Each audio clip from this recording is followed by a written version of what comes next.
오늘 말씀은 예레미야 52장입니다. 예레미야 52장 1절부터 11절까지 말씀.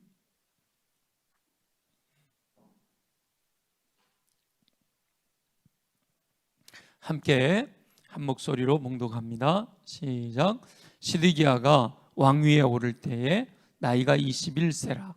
예루살렘에서 11년 동안 다스리니라. 그의 어머니의 이름은 하무달이라. 림나인 예레미야의 딸이더라. 그가 여호야김의 모든 행위를 본받아 여호와 보시기에 악을 행한지라. 여호와께서 예루살렘과 유다에게 진노하심이 그들을 자기 앞에서 쫓아내시기까지 이르렀더라. 시드기야가 바벨론 왕을 배반하니라. 시드기야가 제9년 열째 달 열째 날에 바벨론 왕 느부갓네살이 그의 모든 군대를 거느리고 예루살렘을 치러 올라와서 그 성에 대하여 진을 치고 주위에 토성을 쌓음에 그 성이 시드기야 왕 제11년까지 포위되었더라. 그 해 넷째 달 9일에 성중에 기근이 심하여 그 땅 백성의 양식이 떨어졌더라. 그 성벽이 파괴되매 모든 군사가 밤중에 그 성에서 나가 두 성벽 사이 왕의 동산 견문 길로 도망하여 갈대아인들이 그 성읍을 에워쌌으므로 그들이 아라바 길로 가더니 갈대아 군대가 그 왕을 뒤쫓아가서 여리고 평지에서 시드기야를 따라잡음에 왕의 모든 군대가 그를 떠나 흩어진지라. 그들이 왕을 사로잡아 그를 하마 땅 리블라에 있는 바벨론 왕에게로 끌고 가매 그가 시드기야를 신문하니라. 바벨론 왕이 시드기야의 아들들을 그의 눈앞에서 죽이고 또 리블라에서 유다의 모든 고관을 죽이며 시드기야의 두 눈을 빼고 놋사슬로 그를 결박하여 바벨론 왕이 그를 바벨론으로 끌고 가서 그가 죽는 날까지 옥에 가두었더라. 아멘. 길고 길었던 예레미야서 묵상이 끝나가고 있습니다. 예레미야는 예레미야서의 마무리를 유다의 멸망과 그때의 왕이었던 시드기야의 비극적 상황을 소개하는 것으로 끝을 맺습니다.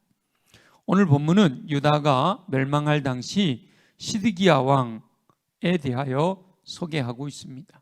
시드기야 왕은 왕위에 오를 때 21세였는데 11년간 예루살렘에서 왕이 되어 마지막 유다 멸망의 왕이 되었습니다. 날샘에서는 오늘 본문의 제목을 하나님의 경고를 무시한 자의 최후라고 이렇게 붙였죠. 하나님의 경고를 무시한 자의 최후. 하나님의 경고를 무시한 자가 누굴까요? 시드기야 왕을 의미하는 것이죠. 하나님께서 예레미야를 통하여 여러 번 경고, 여러 번 말씀하셨는데 하나님의 말씀을 무시하고 이 시드기야 왕은 하나님의 말씀을 무시하고 자신의 뜻대로 행하다가 비참한 최후를 맞이하게 됩니다. 시드기야의 행동을 통해 말씀하시는 하나님의 음성을 들을 수가 있지요. 성경은 여러 사람들의 이야기로 가득 차 있습니다. 사람들의 인생 전체를 통해 교훈을 얻을 수가 있지요. 다윗의 인생을 보면서 우린 교훈을 얻게 되고 솔로몬의 인생을 보면서 교훈을 얻게 되고 사도 바울의 인생을 통하여 교훈을 얻을 수가 있습니다. 또 그 전체 인생뿐만 아니라 그들의 행동이나 그들의 말을 통해서도 하나님의 음성을 들을 수가 있습니다. 오늘 본문을 통하여 전체 본문보다 시드기야 왕의 행동 3가지, 시드기야 왕의 행동을 표현하고 있는 3가지 함께 묵상하려고 합니다. 첫째는 2절인데요. 2절. 우리 2절 한번 볼까요? 2절 말씀 다 같이 시작. 그가 여호야김의 모든 행위를 본받아 여호와 보시기에 악을 행한지라. 여호야김의 모든 행위를 본받아. 시드기야는 누구를 본받았다고요? 여호야김의 모든 행위를 본받았다. 사람은 누군가를 본받는가? 누구의 본을 보는가? 누구를 본받아 따라가는가 하는 것에서 인생이 결정되기도 합니다. 여러분의 인생은 지금까지 누구를 본받아 사는 인생이셨나요?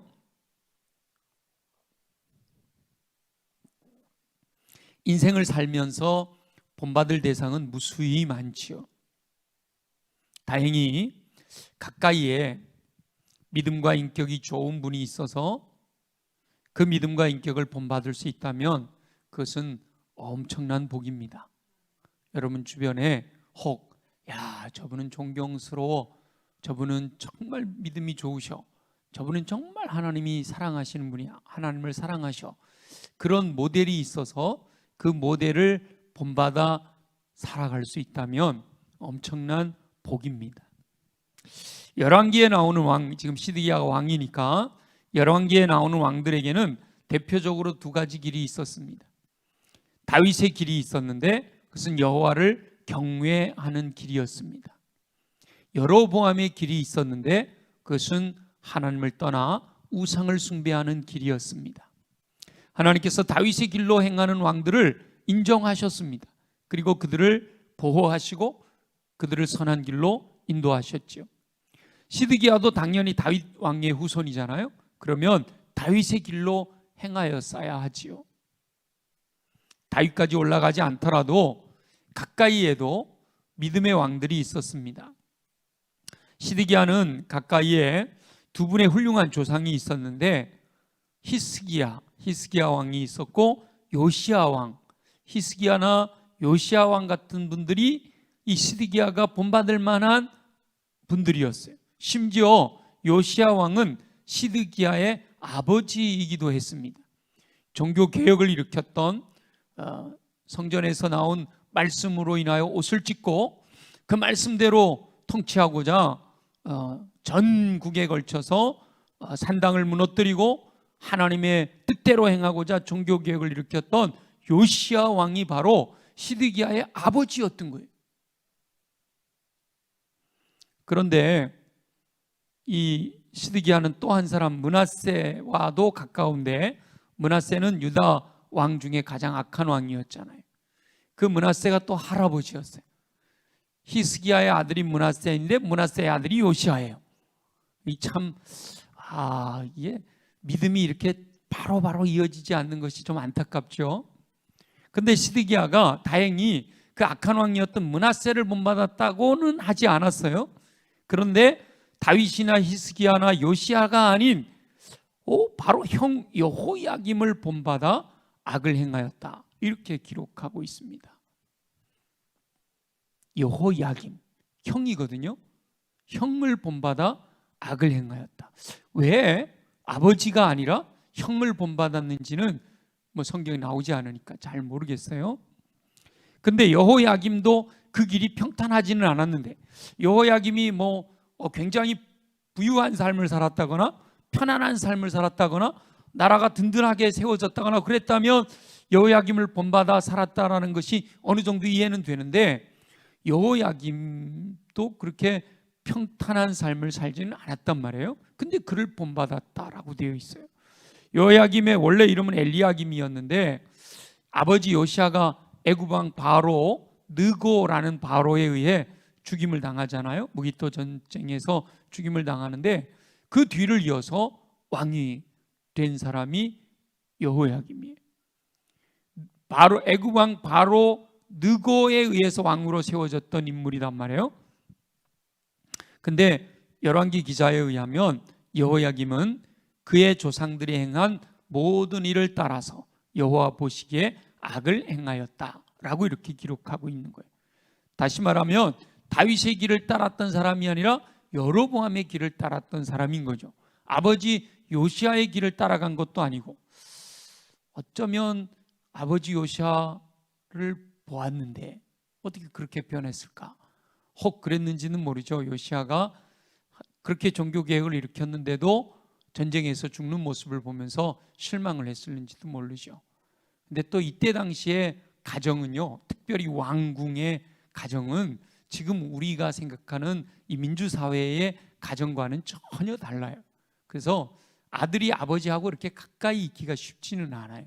또 왕자는요, 아버지의 교육을 받는 게 아니라 따로 그 교육하는 선생님들을 두고 배우잖아요. 그러니까 아버지에게서 배우기가 쉽지는 않은 것이죠. 그럼에도 여호야김은 여로보암의 길을 따랐던 인물인데 시드기야가 여호야김의 길을 따른 것은 참 아이러니한 일이에요. 형의 길을 따라갔다. 근데 왜 예레미야가 시드기야가 여호야김의 길을 따라갔다라고 했을까? 우리가 잘 살펴보면요, 여호야김이 바벨론을 배반하게 됩니다. 바벨론을 배반하게 돼요. 그것을 따라갔다라고 한 것이 아닐까라고 보는 거죠. 우리는 본을 받는 건 굉장히 중요한 겁니다.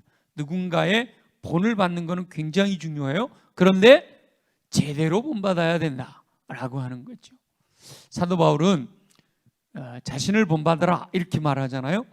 그 뭐 사도 바울이 얼마나 잘나서 너를 본받으라 교만하다 이게 아니라 사도 바울은 바로 예수 그리스도를 본받아 살았기 때문에, 사도 바울은 자기가 본받는 분이 예수 그리스도이기 때문에 사도 바울을 본받는 것은 곧 예수 그리스도를 본받는 것이라.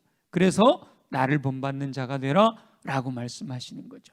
궁극적으로 모든 그리스도인들은 예수 그리스도를 본받아 살아야 하는 줄 믿습니다. 예수 그리스도의 마음을 품어야 돼. 본받는 것은 이 마음에서부터 시작이 되는 거예요. 가치관부터 시작이 되는 거죠. 가치관이 분명히 따라가게 되고 형성되게 되면 행위까지 모든 것을 닮아가게 됩니다. 지난 주일날 좀 어려운 말을 하나 제가 가르쳐 드렸었는데, 아비투스라고. 아비투스가 형성될 때까지 본받아야 돼. 무의식 중에 본받는 것은 은혜. 뭐 내가 훌륭한 분 옆에 있게 되는 게 뭐 내 의지로 되겠어요? 물론 이제 어느 정도 성장한 다음에는 의지적으로 그렇게 할 수도 있지만, 그러나 의지적으로 할 수 없는 부모님을 내가 어떻게 의지적으로 선택을 해요? 그렇죠? 은혜예요. 그러나 이렇게 무의식적으로 하지 못하더라도 의식적으로 그런 분을 찾아다녀요. 본받을 만한 분을 가까이 하고 더 이렇게. 제가 대학교 때 교회 홍정길 목사님이었던 것 같아요. 홍정길 목사님을 대학교 우리 기도학생회에서 모셔서 3일 금식을 하면서 말씀을 들었나 그랬는데, 홍정길 목사님이 그런 소리를 하시더라고요. 존 스토트라고 아주 복음주의 거장이 계시거든요, 영국 쪽에. 근데 그분과 이렇게, 그때 정확하게 기억 안 나, 한 3개월 정도를 그분에게 나 이렇게 당신하고 같이 좀 살고 싶다. 그때만 해도 사실 우리나라 분이 그렇게 얘기하는 게 쉽지 않거든요. 근데 그렇게 도전해서 그랬더니 그분이 오케이, 그렇게 같이 지내보자. 그래가지고 그 3개월을 함께 지내면서 굉장히 그분의 그 복음적인 삶에 대해서 엄청난 도전을 받았다. 그 삶을 하고 나서 돌아왔을 때 아마 저희들이 강사로 모셨던 것 같아요. 그랬던 게 기억이 나요. 여러분, 정말 의도적으로라도 믿음 좋고 인격자이신 분들을 가까이 해야 됩니다. 여러분들이 밥을 사서라도 가까이 해야 돼요. 밥 한 끼에 밥 한 끼 먹어주는데 매덕 내야 되는 경매하는 분들 있잖아요, 그죠? 그런 거에 따지면 참 우리가 정말 누구랑 가까이 하고 있느냐, 저절로 본받게 되는 거니까 굉장히 중요합니다. 몸과 마음에 새겨지도록 본받는 삶을 살아야 되는 거예요. 그러니까 여러분들이 예수님을 본받기 위해서는요, 복음서를 계속 묵상을 하면 그 복음서의 내용이 내 안에 들어오게 되잖아요. 주님과 동행하게 되는 거잖아요. 그러면 주님을 본받게 되어지는 거죠. 여러분들도 이제 나 이미 다 형성됐는데 뭐 그러지 마시고, 이제라도 여기 참 내 마음에 변화가 일어나는 건요, 어느 순간에 일어날 수도 있거든요. 어떤 감화에 의해서, 어떤 충격에 의해서 순간적으로도 내 안에서 마음의 변화가 일어날 수가 있어요. 그래서 그런 분들하고 가까이, 나이가 많든 적든 정말 믿음으로 살려고 하고 정말 인격적으로 예수 그리스도를 본받아 살려고 하는 분들과 계속 가까이 하는 것이 중요하다라는 거예요.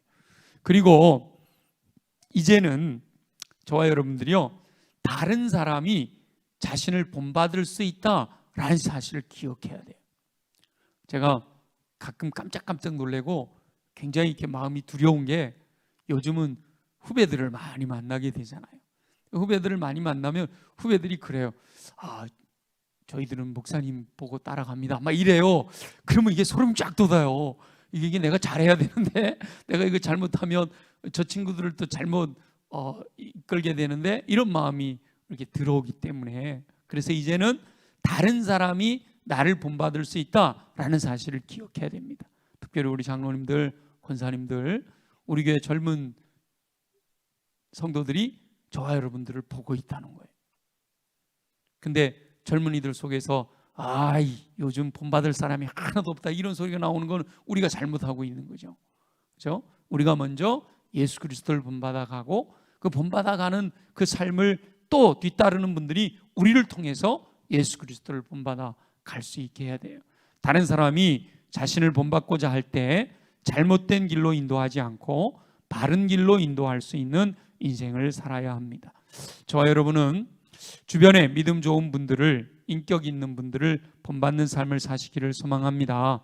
무엇보다 오직 예수 그리스도를 본받아 하나님께서 기뻐하시는 삶을 살면서 여러분들을 본받아 따라오는 사람들을 바른 길로 인도하는 삶을 사시기를 예수님의 이름으로 축원합니다. 두 번째는요, 3절을 우리 한번 보겠습니다. 3절을 한번 보죠. 다 같이 시작.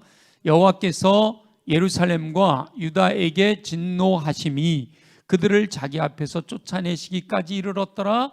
시드기야가 바벨론 왕을 배반하니라. 여기서 첫 번째는 본받았다라는 걸 살펴봤고요. 지금 두 번째는 배반하였다라는 말씀을 우리 한번 묵상하려고 합니다. 시드기야는 바벨론이 자기를 세워준 거거든요. 근데 어떤 이유에서인지 모르지만 자신을 왕으로 세운 바벨론을 배반합니다.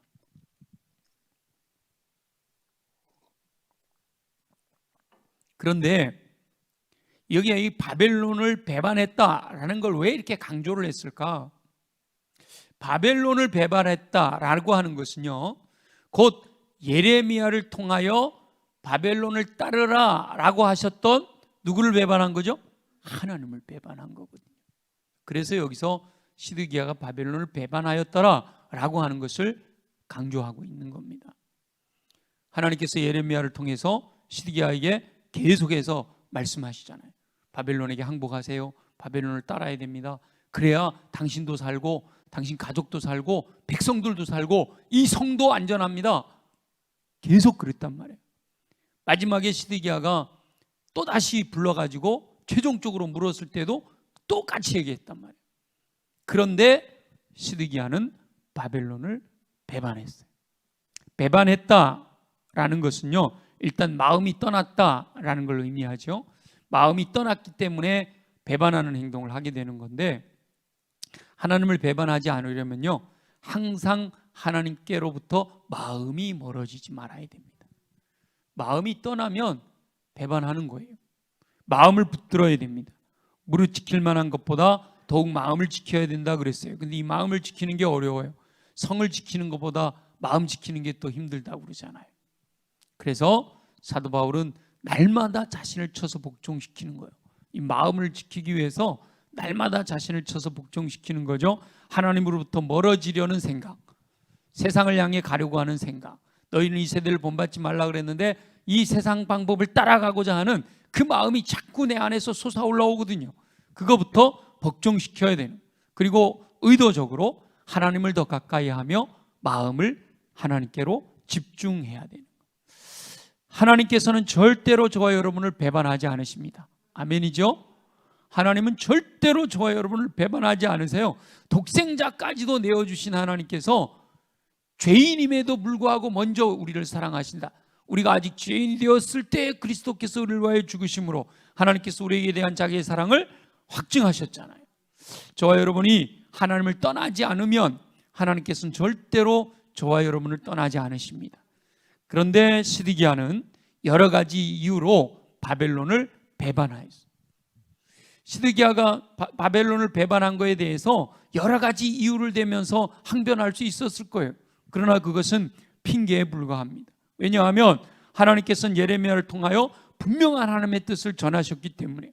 그냥 일방적으로 예레미야가 전한 것도 있지만 시드기야가 예레미야에게 하나님의 뜻이 무엇인지 물었잖아요. 그런데 또 똑같은 말을 해주셨는데도 불구하고 시드기야는 하나님을 따르지 않았어요.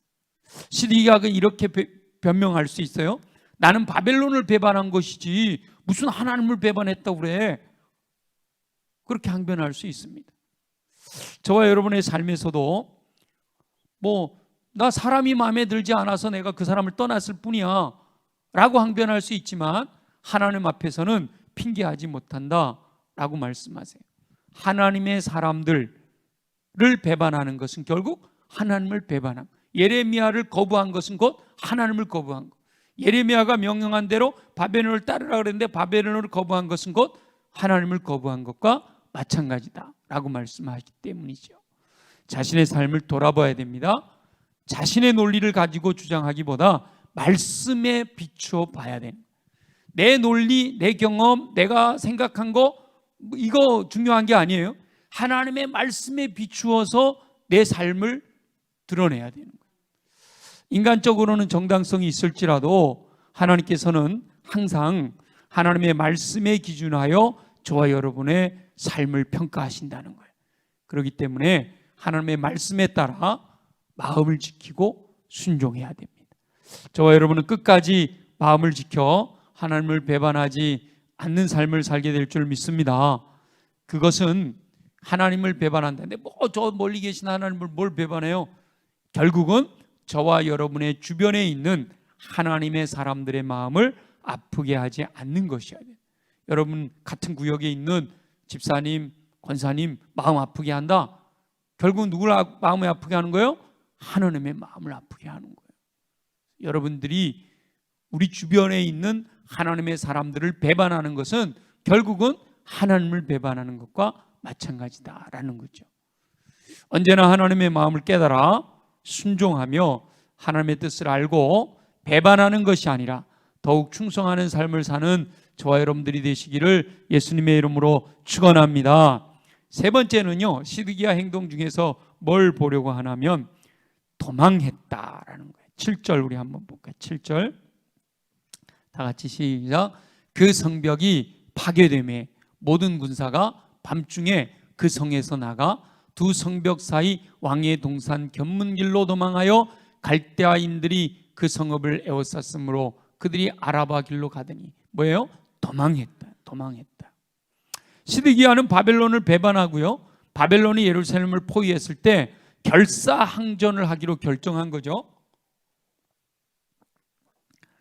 1년 8개월을 예루살렘 성 안에서 1년 8개월을 꼼짝 않고 버틴 거예요. 바벨론이 예루살렘 성이 있으면 그 바깥에다가 토성을 쌓고 계속 이게 포위를 하고 꼼짝 드나들지 못하게 포위를 하고 1년 8개월을 그러다가 결국은 예루살렘 성이 무너졌는데요, 그 1년 8개월을 그 안에서 버틴 거예요. 얼마나 힘들었겠어요. 그럼에도 불구하고 끝까지 우리는 바벨론을 싸워 이겨야겠다 해가지고 결사항전을 했는데, 그랬으면 왕이 그러니까 백성들이 다 그냥 왕을 따랐잖아요. 그랬으면 끝까지 항전하다가 죽었더라면 시드기야는 영웅이 됐을는지 모르죠. 물론 하나님 편에서는 하나님 뜻대로 온전하지는 않았지만 백성들이 보기에 유다의 역사에는 아주 영웅적인 왕으로 기록되었을는지 몰라요. 근데 시드기야는 하나님을 위하지도 않았지만 백성을 위하는 사람도 아니었어요. 자신만을 위하는 사람이었던 거죠. 바벨론에 항복하지 않은 이유도 백성을 위해서, 나라를 위해서, 예루살렘을 위해서, 성전을 위해서가 아니라 자신이 조롱당하는 것이 싫었기 때문에 바벨론에 항복하지 않아. 바벨론을 배반했다. 자기 목숨 살리겠다고 도망하지만 결국 성공하지도 못했습니다. 진정으로 불의를 대항하였을 때는 내가 정말 바벨론이 악이다 라고 생각해서 끝까지 항전하겠다 했으면 도망하지 말았어야 돼요. 도망하는 것은 책임 회피에 불과한 거죠. 겉으로는 결사항전을 외치면서 속으로는 자기 살 궁리만 하는 자가 왕 시드기야였으니까 결국 유다는 패망할 수밖에 없었던 것이죠. 물론 하나님의 뜻이라면 후일을 기약하며 도망할 수도 있습니다. 모세도 애굽에서 도망해서 미디안 광야에서 40년을 보내잖아요. 야곱도 에서를 피하여라는 말이 결국은 도망했다는 건데 아람으로 가잖아요. 20년 만에 돌아오게 되는 거죠. 다윗도 자기 아들 압살롬이 왕궁으로 쳐들어오니까 어떻게 해요? 왕궁을 버리고 도망하잖아요. 하나님의 뜻이라면 후일을 기약하며 도망할 수도 있었죠. 그러나 하나님의 뜻을 거역하고 자신만을 위한 행동으로서의 도망은 성공할 수가 없다라는 거예요. 어떠한 어려움이 닥쳐온다 할지라도 하나님의 뜻이 분명하면 도망하지 말고 말씀을 신뢰함으로 믿음으로 적극적으로 부딪혀서 극복해야 할 줄로 믿습니다. 그것을 극복하려고 하다가 내 힘에 지쳐 쓰러지더라도 우리는 회피, 도망할 것이 아니라 의를 위하여 끝까지 싸워야 되는 거죠. 성경에 많은 인물들의 이야기가 기록되어 있습니다. 대부분 믿음의 영웅들에 대한 이야기가 많죠. 그 믿음의 영웅들에 대한 말씀이 또 우리에게 감동을 주고 힘을 주고 소망을 주고 격려해 주시잖아요. 그러나 이 시드기야처럼 반면교사를 삼아야 하는 인물들도 있다라는 거예요. 그래서 오늘 이 시드기야를 보면서 우리가 깨달아야 될 것 세 가지지요. 하나님 앞에 설 때까지 예수 그리스도를 본받아 사는 저와 여러분 되시기를 소망합니다. 그렇게 예수 그리스도를 본받아 삶으로 저와 여러분을 따르는 이들을 바른 길로 인도하는 삶. 나는 예수 그리스도를 따라가고 나를 따라오는 이들은 바른 길로 인도하는 삶을 살아야 할 줄로 믿습니다. 두 번째는 결코 하나님을 떠나 배반하지 말아야 된다는 거예요. 그러기 위해서 하나님의 사람들과 마음을 같이 해야 된다라는 거예요. 하나님을 열정적으로 하나님 앞에 충성하고 헌신하는 그들과 마음을 같이 하지 않는 것도 배반의 일종이다. 우리가 그렇게 깨달아야 돼요. 그래서 먼저 주변에 있는 하나님의 사람들과 마음을 같이 하여 하나님께서 기뻐하시는 일을 위해 충성하는 삶을 살아야 할 줄로 믿습니다. 마지막으로 어떤 어려운 상황에서도 자기 자신만 살겠다고 도망하는 것은 하나님께서 기뻐하시는 것이 아니다라는 거예요. 예수 그리스도처럼 자신을 희생하여 타인을 살리는 삶을 살아야 합니다. 난관에 봉착했을 때 도망하는 것이 능사가 아니라 그 어려움을 극복하고 그 어려움을 이겨냈을 때 성장하는 삶을 살게 됩니다. 저와 여러분 어떤 상황에서도 그 어려움을 회피하여 도망하려고 하지 말고 오히려 적극적으로 부딪혀서 그 난관을 믿음으로 극복함으로 하나님의 뜻을 이루는 삶을 사시기를 예수님의 이름으로 축원합니다.